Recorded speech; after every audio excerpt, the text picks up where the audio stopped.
This is the WGBH Forum Network. I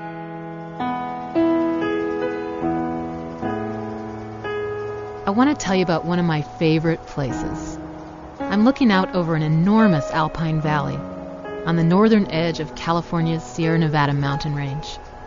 Cattle graze near an old weathered ranch house, and a 2-lane road meanders through a small town in the foothills. It's a beautiful landscape, but the people who live and work here face some tough decisions about the future. Urban influences are encroaching on my land and my life and on the aspects of the community that I think are important. I'd say if most people had an idea in their head of what the town's going to look like in 5 to 10 years, they'd be shocked and they'd probably say put the brakes on. Urban development threatens rural communities across the Sierra Nevada and around the country, and people are trying to find solutions to sustain a rural way of life. Here are 3 stories. You're listening to Saving the Sierra, Grassroots Solutions for Sustaining Rural Communities. I'm Jesikah Maria Ross, and along with 100 million other visitors every year, I head to California's Sierra Nevada to get into nature and get out of my day-to-day grind. There's something just totally spiritual about being in such a wild place that you just never experience anywhere else. You know, Lake Tahoe has always been very special. It is the most beautiful, wonderful place. Yosemite Valley holds wonderful memories for me. It's just such a wild and magical place, and every few feet you move, you see something new. It's true, the Sierra is amazing. What I love is hiking in the foothills just a couple of hours from my home in the Central Valley. But these days, every time I drive up, I come across some swath of cookie-cutter homes that are carved out of the landscape.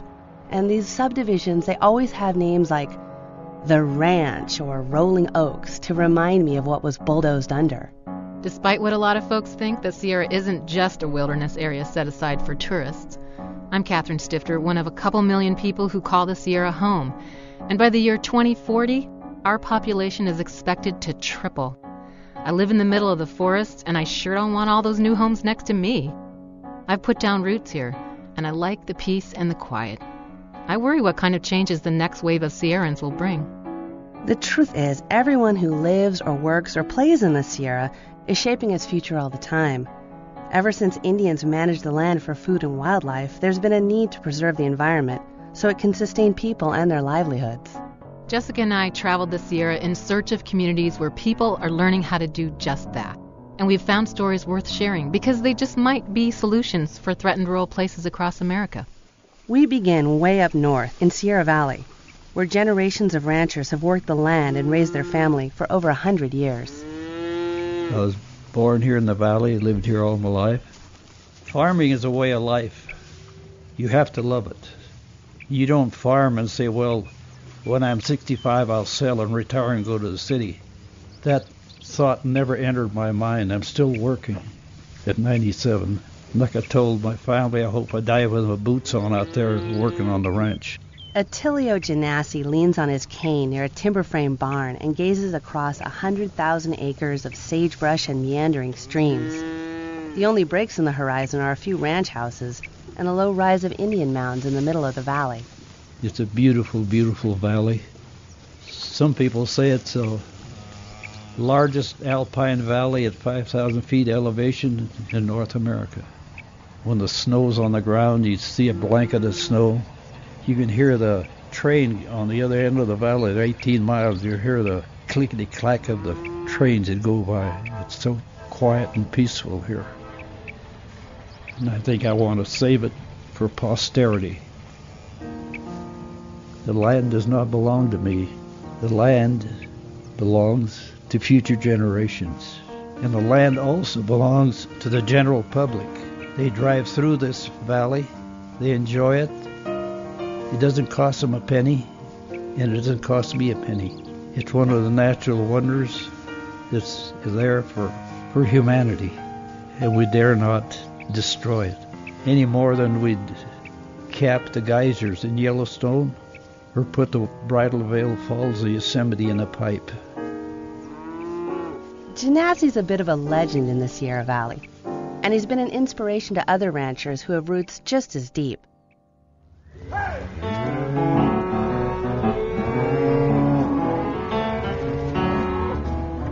I'm Tony Madalena from Sierraville, California, and I am a cattle rancher.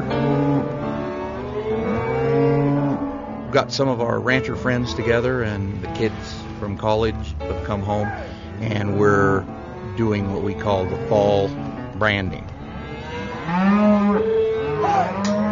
We do it one weekend and help the neighbors other weekends, kind of throughout October, November. I'll just explain to you what they're doing. See, then he shortens up that heel rope. The guy on the head's changing it from off of the neck so they don't choke onto the feet. Okay? Todd's going to put a brand on his hip.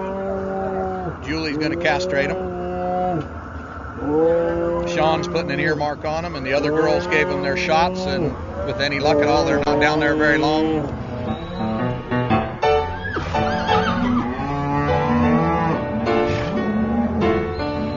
We're doing a job that needs to be done as far as the cattle business, but also we're having a blast.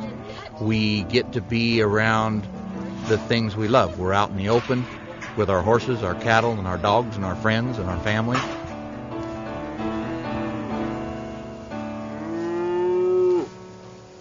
I believe that the biggest threat to our business and our industry in general is development.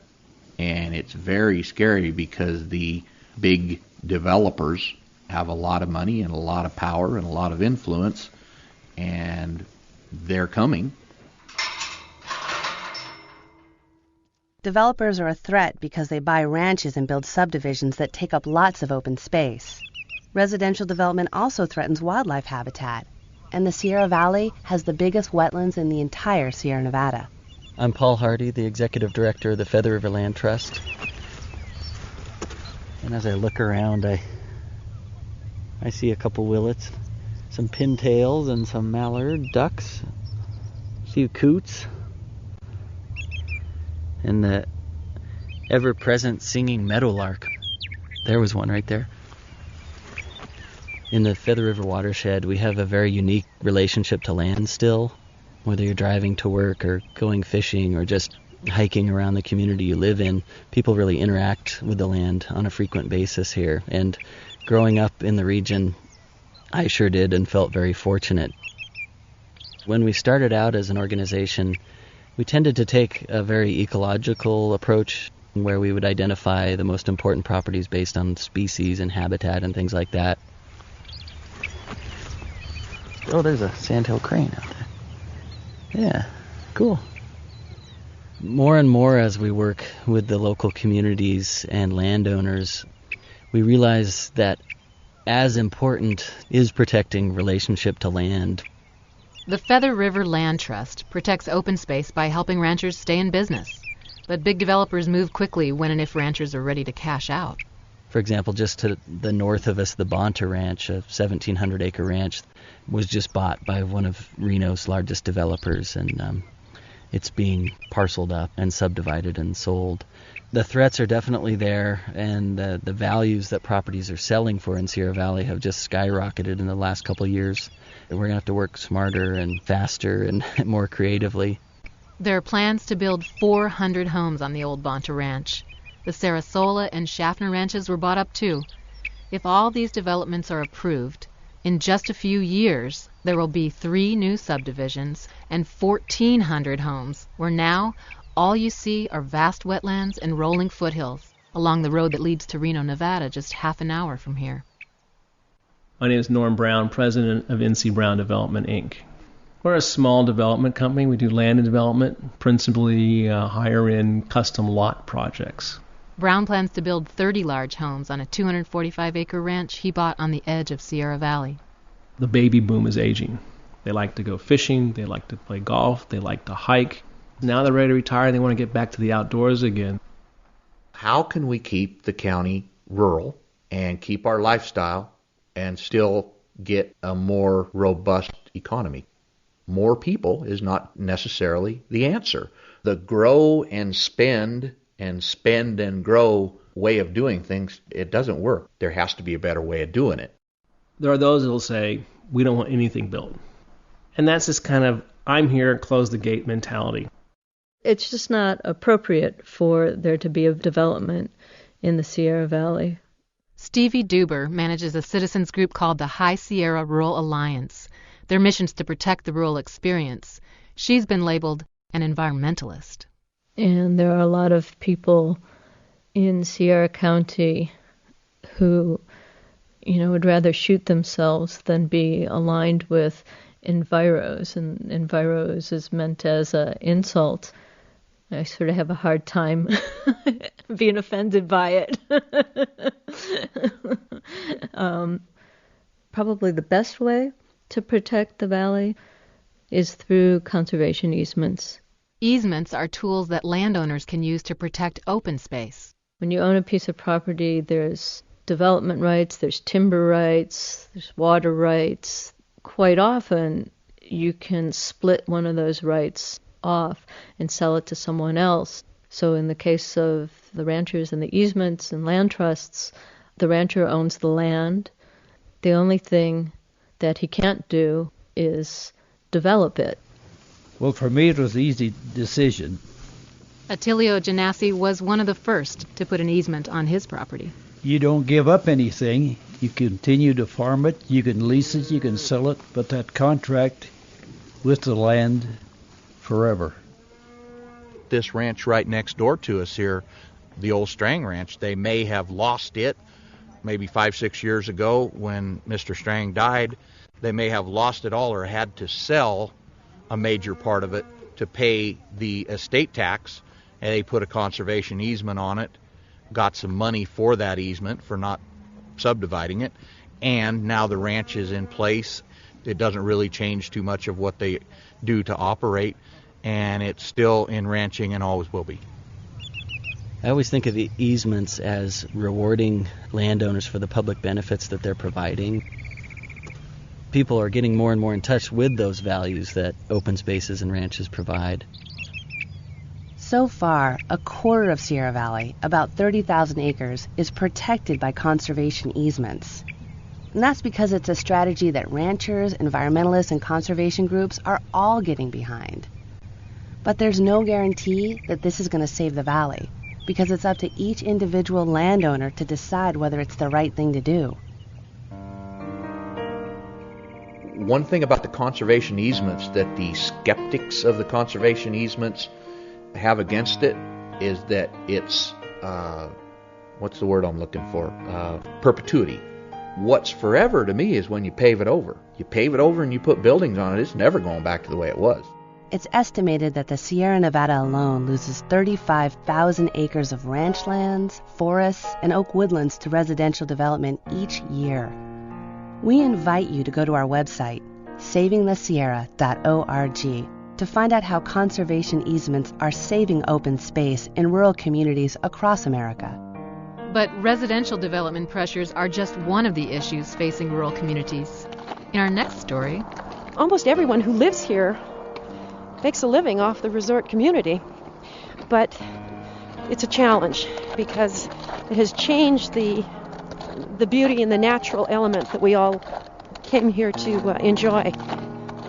Making resort development pay for its impact on the community. Next on Saving the Sierra.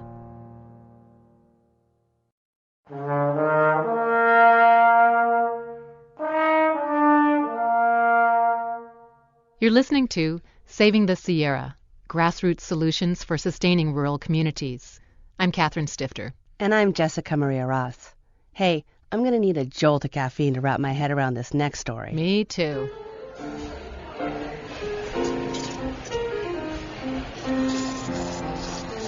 I can help you guys right here.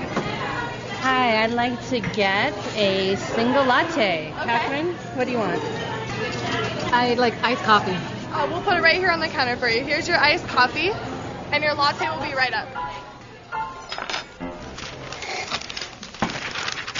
Hey, Jessica, look at this. What?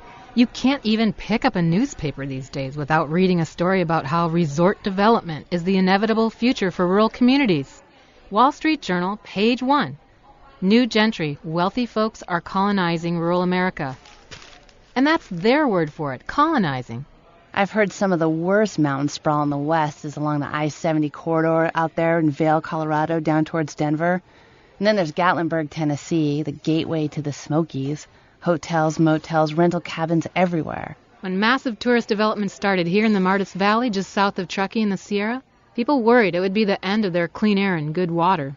Not to mention put more traffic on the roads and the trails. And that out-of-towners buying vacation homes would raise housing prices so high locals couldn't even afford to live here. Environmental groups said, that's it. Game over. We've got to stop this right now. And they sued the developers and the county. The lawsuits went on for years, and the controversy nearly ripped the community apart. It seemed like a solution was never going to happen. But those long drawn-out negotiations resulted in a new approach. The folks involved in the negotiations believe the deal they struck is a way forward that will benefit everyone, from local families and business owners to the folks buying their luxury homes and even the developers doing business in resort communities like Truckee. Our first stop is a little boutique clothing store just down Main Street from the local coffee shop. Well, hi. How you doing? I'm fine. How are you? Good. Good to see you. Good to see you, too. My name is Stephanie Olivieri, and this is my store, Cabona's, here in Truckee. Okay. Thank This you. store has been in my family since 1918. Okay, you can look over there a little bit. I've grown up in the store. Actually, my mother let me come here to work when I was 9 years old. It was my first job, and I loved it. Thanks for shopping with us. No, you're welcome. Thank you. So now I think we should go out to the Martis Valley. I'd like to take you out there and show you the special places that mean so much to me. The way Stephanie looks and talks, she wouldn't strike you as an environmental activist. You're going to follow me over. She dresses in matching outfits with fur-lined hats, drives around in a big green Range Rover. We're headed out on Highway 267 into the Martis Valley. It's covered with this new fresh snow, but all of this is sagebrush and valley. And when I was a young girl, this road was a dirt road. My brother and I would fish all day through these little fingerlets of creeks, up into the mountains, up to the beaver ponds, and the valley was covered with cattle. There wasn't a single home here except for the one rancher who lived in the valley. What's this guy doing? Gotta be kidding me. In that big a hurry? The road that runs through Martis Valley is traveled by the people who are heading to the ski resorts. On holidays, it's usually bumper to bumper. It can take you hours to get to North Star and hours to get back from skiing. So all the development that's being proposed and has been given entitlements is going to add a huge amount of traffic to this road. Stephanie's been concerned about how her hometown's been changing for a long time. 20 years ago, she helped start the Mountain Area Preservation Foundation, and she was a key player in the Martis Valley litigation. We're going to be turning now into the wildlife reserve area of Martis Lake. The most important thing out here is if you look to the, I'll roll the window down for you. If you look due east, you see that there's nothing on those mountains. It's totally open. The animal corridors remain intact, and the habitat remains untouched. That area is slated for close to 3,000 units of resort development. And for the environmental groups who were involved in the Martis Valley litigation, it's our priority to save that area at all costs. So shall we get on our snowshoes?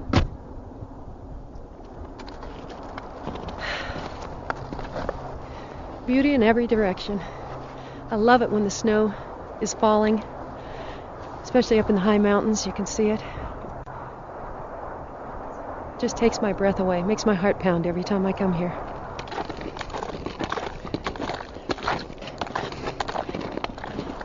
Almost everyone who lives here makes a living off the resort community, and certainly my clothing business is resort oriented.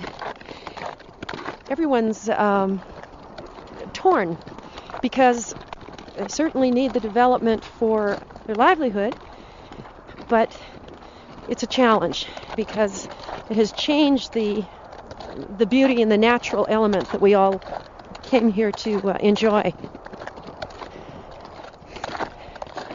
I think what I've learned from being in business here and recognizing the need to balance business and environment is that if we do it wrong, there won't be a benefit to business or this community. We have to get it right. And in getting it right, the community will benefit. Those people who come here to experience the out of doors will benefit. And we will have a sustainable economy and environment here.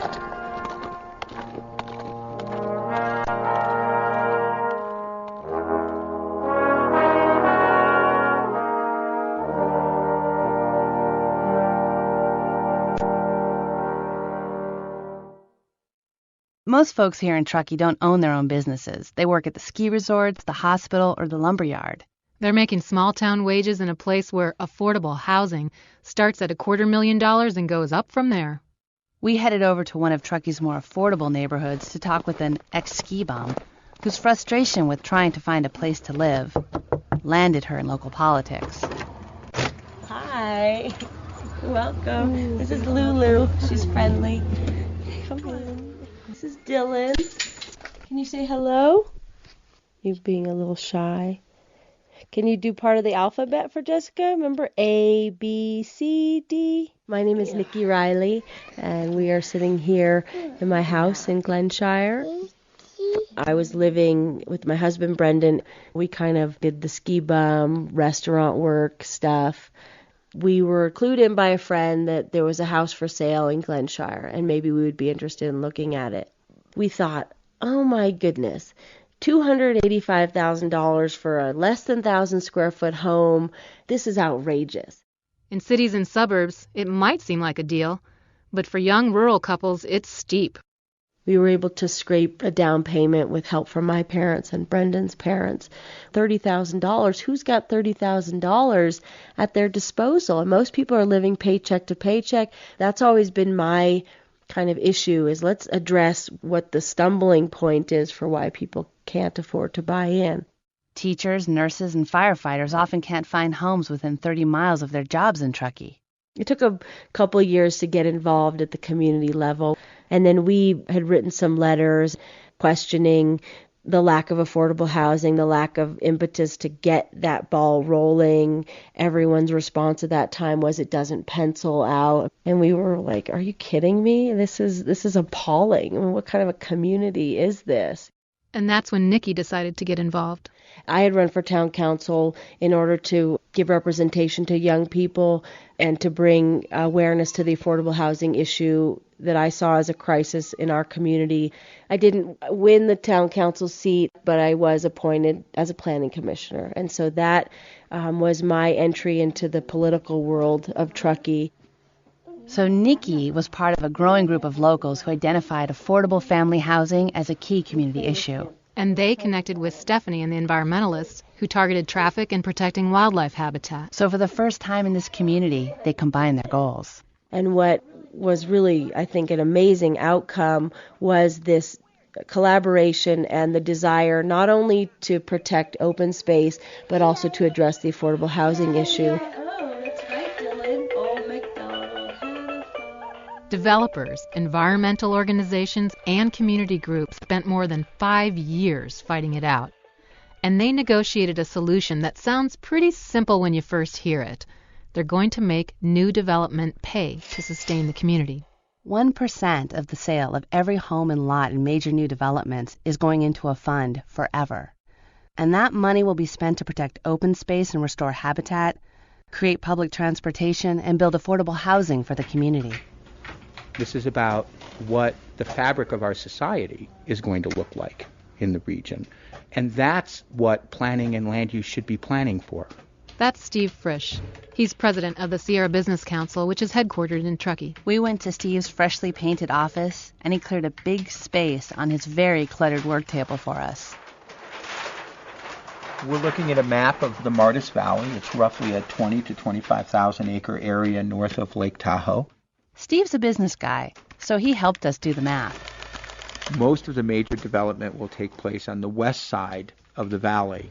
The anchor of that development will be the North Star at Tahoe Ski Resort, which has about 2,000 additional units. Those units are going to go probably roughly in the $2 million range. As you go down the shoulder of the mountain... Say a luxury home sells for $2 million and the transfer fee is set at 1%. That's $20,000 a home. That means North Star could generate $40 million. As you go down the shoulder of the mountain, the next major development area is the Martis Camp area. Housing there will be in probably the $3 million range. So then the 653 homes at Martis Camp are good for $70 million. Immediately next to that is Lahontan, and next to that, as you go down the valley and come closer to the developed area of the community of Truckee, are the Timlick developments and the new affordable housing site. That 1% real estate transfer fee could add up to nearly $100 million over the next 30 years. It's a permanent source of funding to pay for community needs. To seal the deal, one of the real estate development companies, DMB Associates, will donate a prime chunk of land near the airport and the highway where they'd plan to build a golf course and luxury homes. Instead, it'll be affordable housing. We met Aeneas Kane, the chief operating officer of the company, at the housing site. Can we walk around? Make it around. See, I knew that this was a hiking boot deal. Yeah. You didn't bring your Tony Llama? I didn't. I should have. I should have known better. I always loved the smell up here. You don't normally think about being able to locate workforce housing or affordable housing in a beautiful pine tree location like this. But that's our opportunity here, which is really exciting. And so as you're looking along, you can see we're not very far from Highway 267. You can look through the trees that way at the backside of North Star.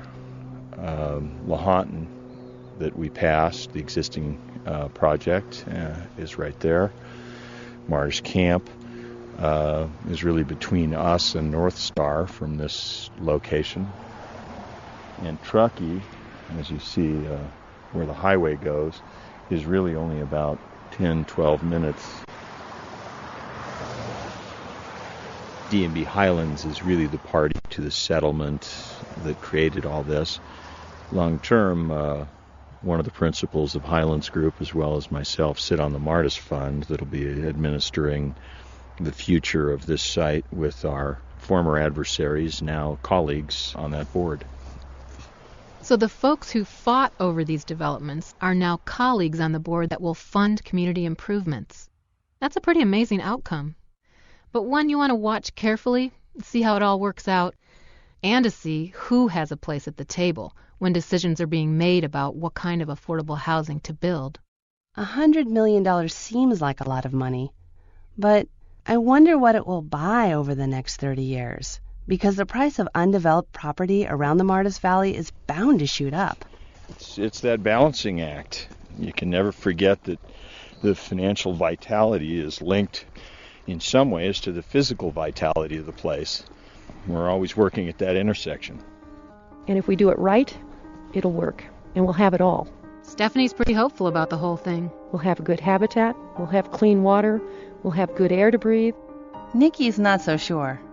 I'd say if most people had an idea in their head of what the town's going to look like in 5 to 10 years, they'd be shocked, and they'd probably say, put the brakes on, let's not approve another housing development until we see what impact this brings. Ultimately, the outcome in the valley is going to be determined by these interests' ability to work together effectively. For Steve, it's about making sure land use planning is fair for everyone. And for the next 20 years or longer, they'll be working on implementing this vision. To me, that is a seminal moment in the land use discussion in the Sierra Nevada. More coffee? Nope, I'm good. You know, there's going to be a lot of money to spend on good things for the community of Truckee and the Martis Valley area. But there's a lot of development. 600 homes here, 2,000 homes there. It's still taking up a lot of the environment. All the development that's been approved will blanket one side of the mountain with high-end luxury homes. I guess if people believe that development is inevitable, then maybe the best any community can do is find a way to make it pay for the things they need.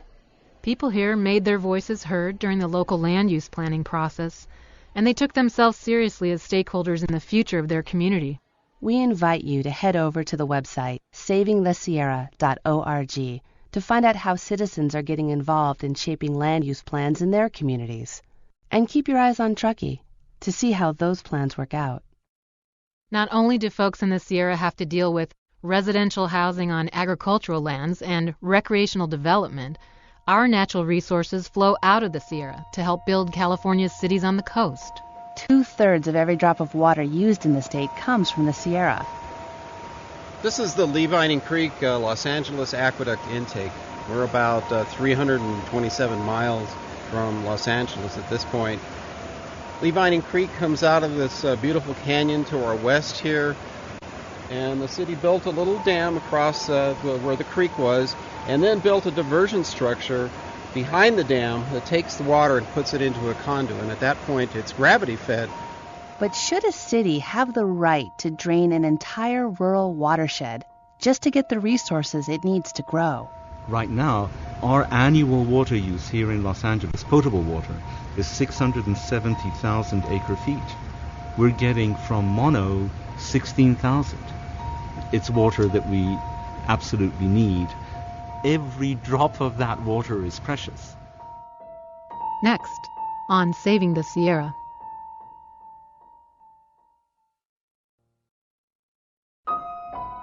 You're listening to Saving the Sierra, grassroots solutions for sustaining rural communities. I'm Jesikah Maria Ross. I'm Catherine Stifter. In public bathrooms everywhere, saving water is no longer optional. These days, the faucets turn themselves off. And most folks know not to let the water run while they brush their teeth. Might seem like a simple thing, but when you're saving water, every drop counts. Our final story is about how a whole city was forced to wake up to where their water comes from. It's about a new kind of relationship being forged between 4 million people in Southern California in the city of Los Angeles and the source of their water more than 300 miles upstream. The story starts here at Mono Lake. It's a large salt lake formed millions of years ago. It's an important rest stop in the High Sierra Desert for migrating birds. And it was a soup bowl of nutritious food for Indians who spent winters beside the lake where they gathered basketry materials for hundreds of years. I just want to thank the Creator today for a beautiful, beautiful day from the four directions. And Creator, I thank you for the water. Water is our life. We're here at Mono Lake. This was the homelands of my ancestors. There are others that have gone before us. I'm Lucy Parker. My Indian name is Tuichichi, and it means road runner.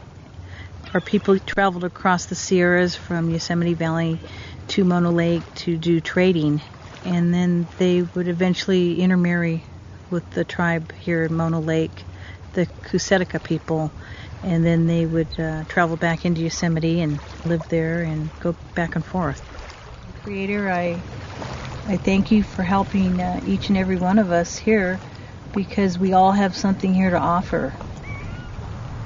Yahweh, Yahweh, Yahweh, I ask you for the blessings from this powerful lake, from Mono Lake.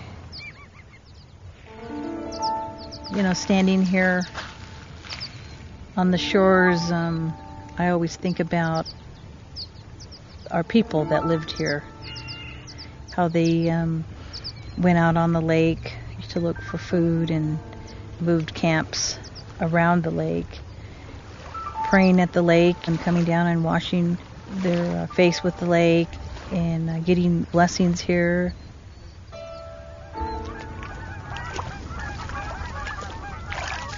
As Native people, our vision and thinking is going to be different. because we didn't learn out of the books. We've learned from our stories and generations of our people that have told us about these ways.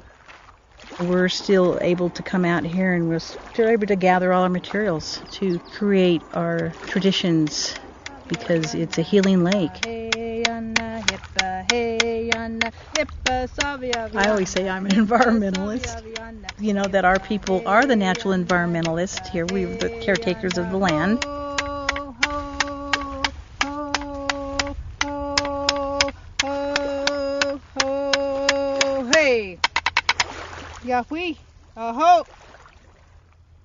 Native people have a strong relationship with the lake today, and they've been able to help the more recent environmental stewards understand its decline.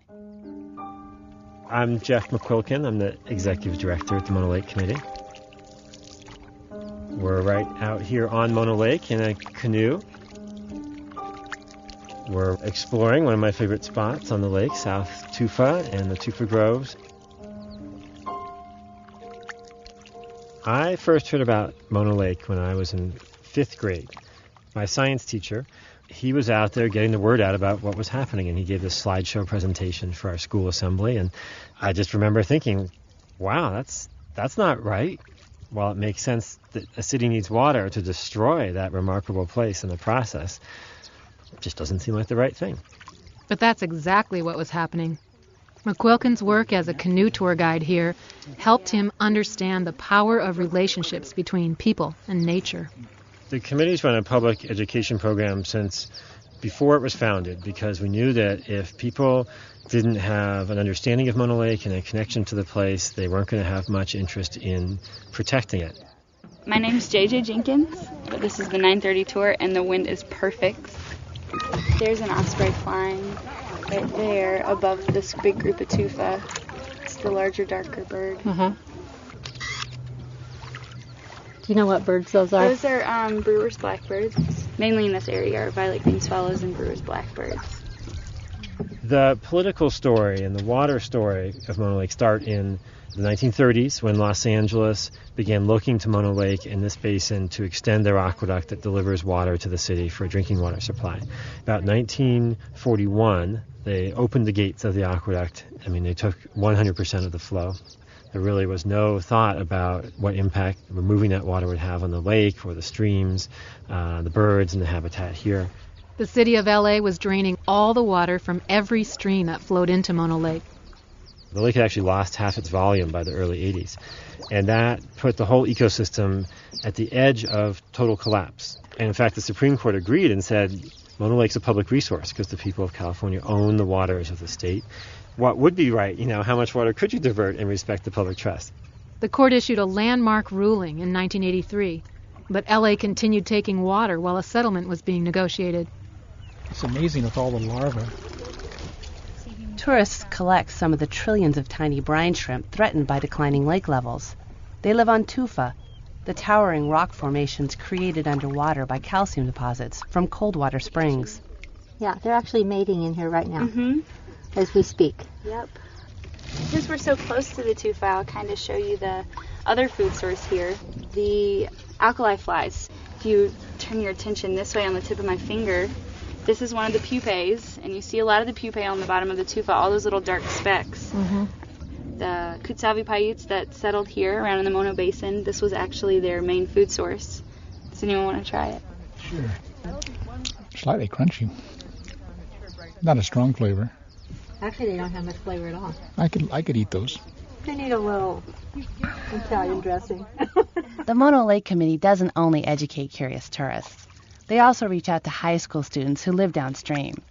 On a week-long camping trip, kids come from LA and they sleep under the stars and learn about the plants and the animals that live in this watershed.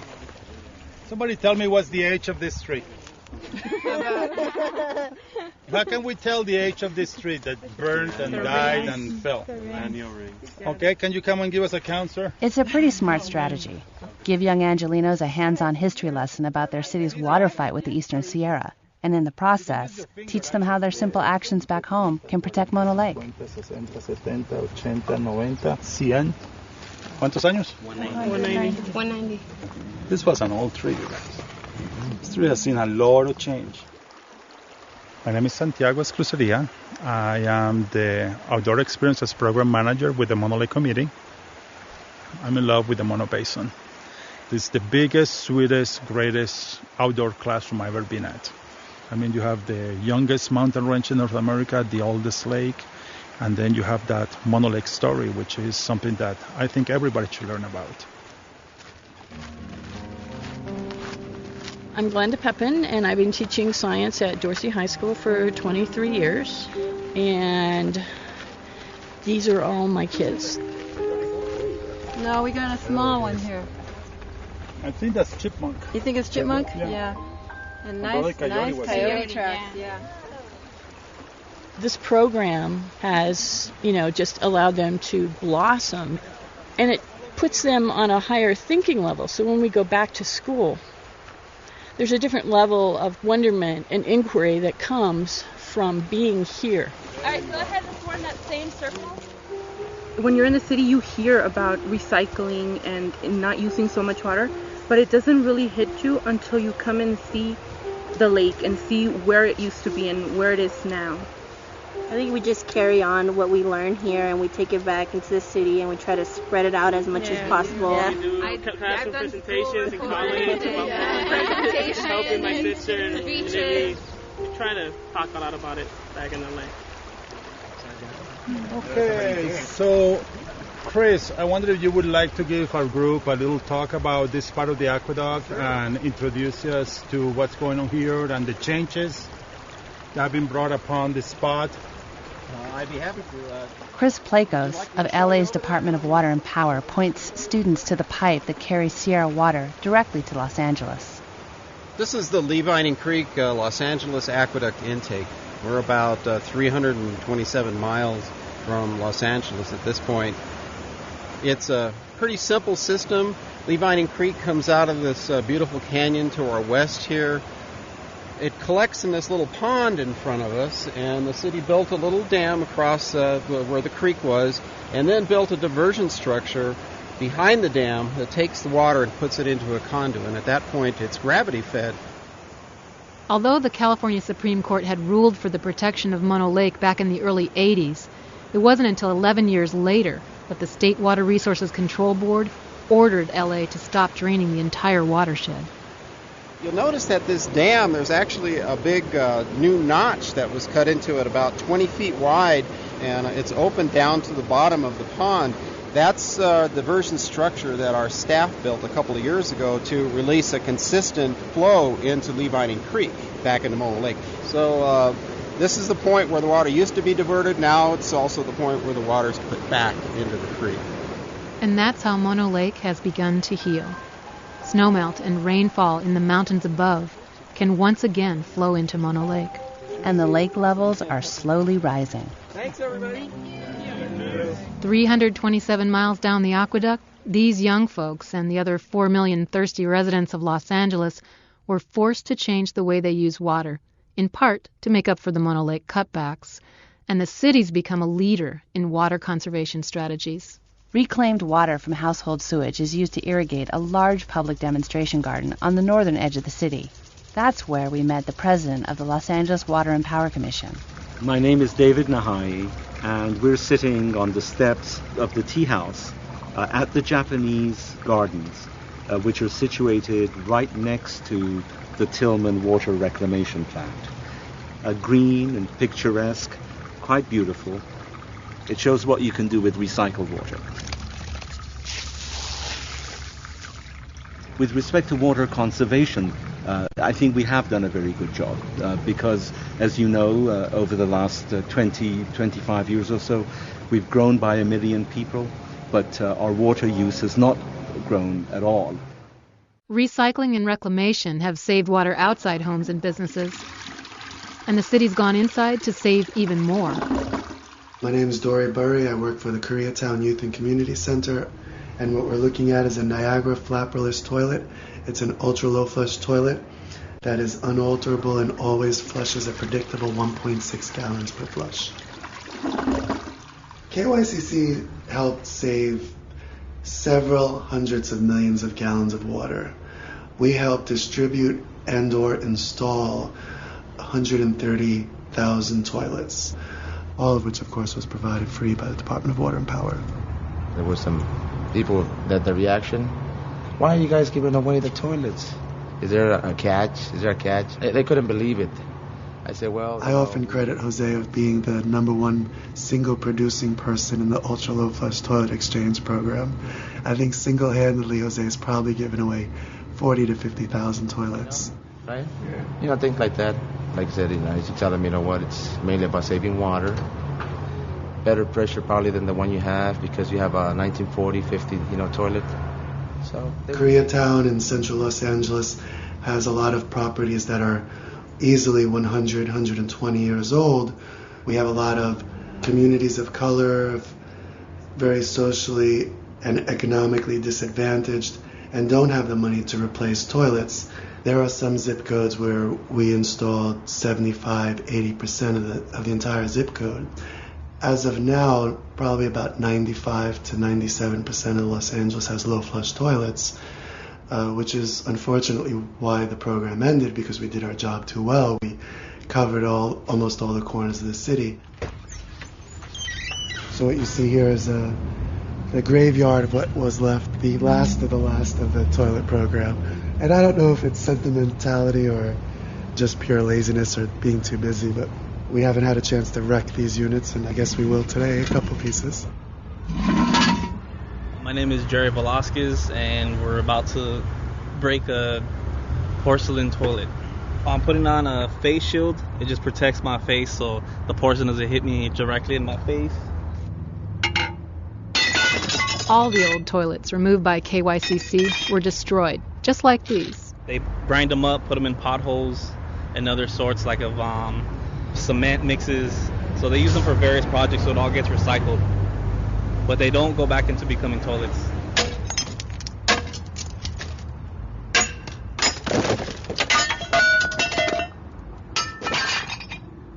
The Los Angeles Department of Water and Power's ultra-low flush toilet exchange program was very pivotal in the relationship between the city of Los Angeles and the Owens Valley and further up towards Mono Lake.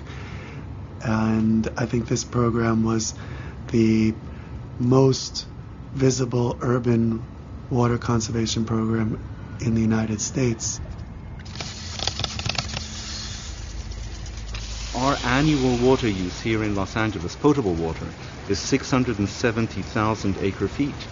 We're getting from mono 16,000, even when the lake levels rise. We will at most get 25,000 to 30,000 acre feet, but it's water that we absolutely need. Every drop of that water is precious.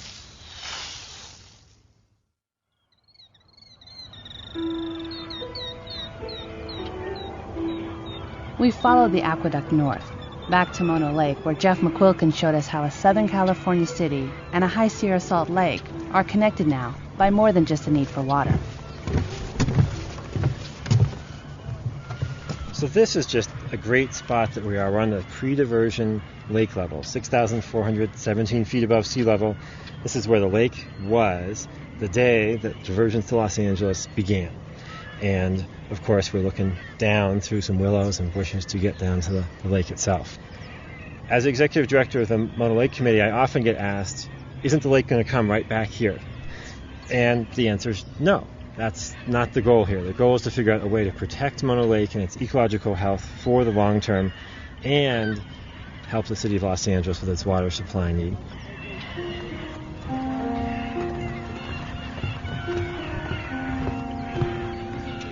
Well, we're standing next to some wonderful 2-foot towers in the middle of the grass, and this is the 92-foot elevation. This is the place where Mono Lake will be in the future. We expect it to be about 2014, 2015. People ask me and us all the time, is the lake saved? There's two answers to that.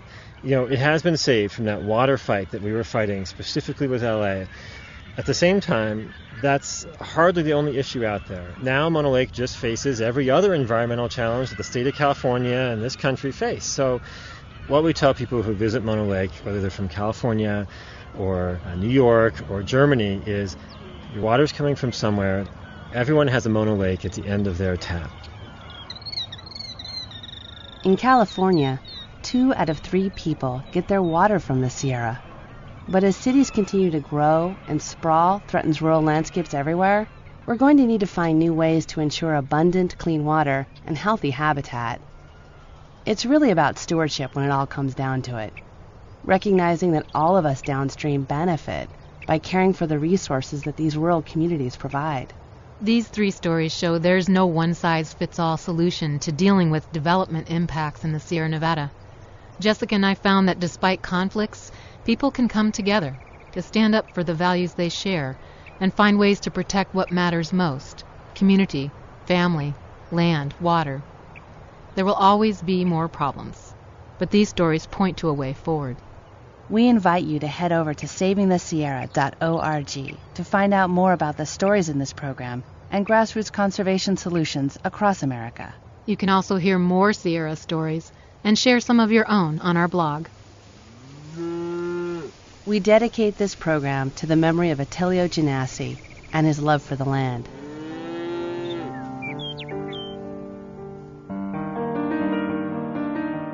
Saving the Sierra was recorded and produced by Jesikah Maria Ross and Catherine Stifter. Our story consultant was Claire Schoen. Mix engineer, Robin Wise of Sound Imagery. Music composed and performed by Ludi Henriks. Music recording engineer, Al Owens of Motion Music. Narration recorded at Rieger World. This program is made possible in part by a grant from the California Council for Humanities as part of the Council's statewide California Stories initiative. Visit californiastories.org. Thanks to all the contributors to the Documentary Production Fund. Special thanks to project partners: the Center for Sierra Nevada Studies at Sierra Community College, Sierra Nevada Alliance, and the Sierra Fund. And all the scholars and advisors who helped us understand what's at stake in rural America.